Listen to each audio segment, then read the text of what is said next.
Thank you, Madam Chairwoman, and thank you to Secretary Yellen and Chair Powell for being with us today.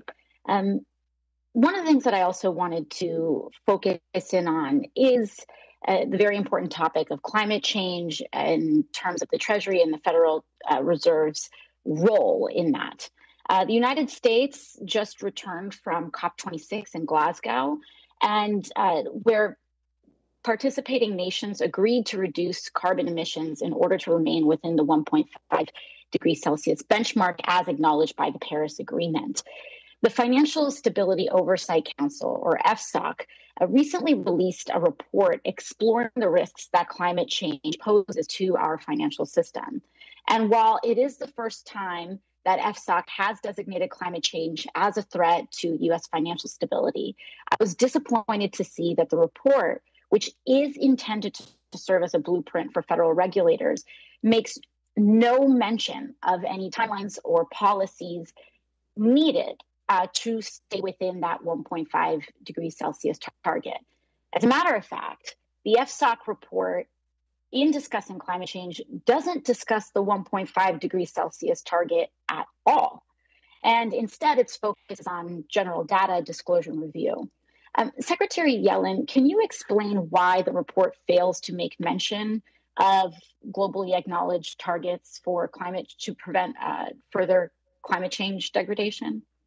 Well, FSOC's mission and responsibility is to identify threats to financial stability of the United States and to coordinate across regulatory agencies to make sure that they're addressed.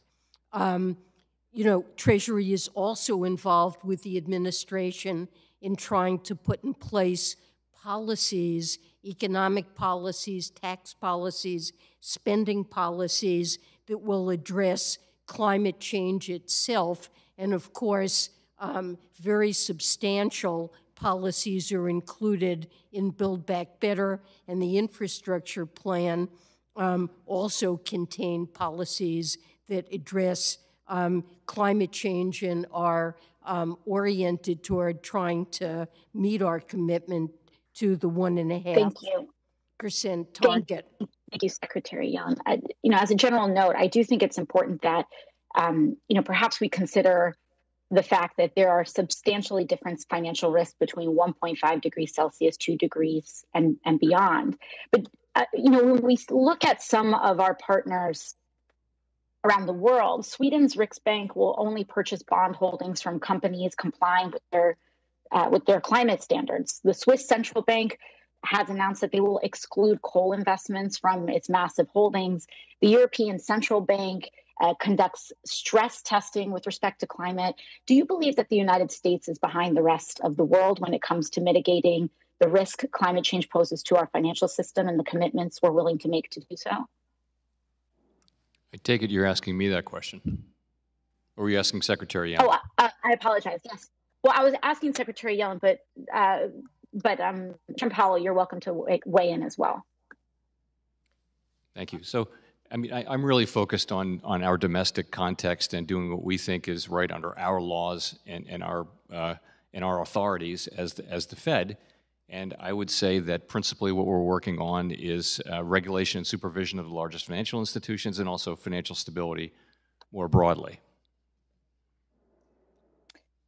And a May report from the International Energy Agency found that new fossil fuel exploration and extraction was incompatible with a 1.5 degrees Celsius objective, and that, quote, there is no need for investment in new fossil fuel supply in our net zero pathway.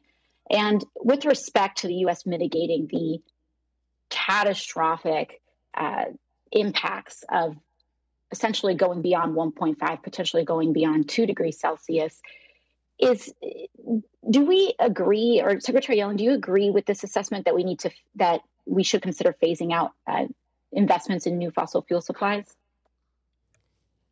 So I certainly learned a lot from the IEA report and have no basis to question their judgment.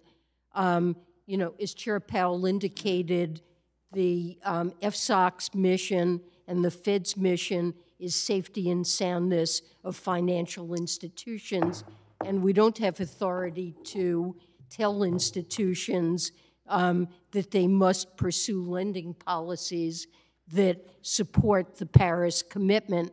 But it is very noticeable that at Glasgow, all of the major global financial institutions voluntarily committed to align their lending with the Paris commitments, and certainly at Treasury we'll be monitoring very closely their performance, and we're heartened to see these important commitments. Thank you very much. Thank you very much. The gentlelady's time has expired.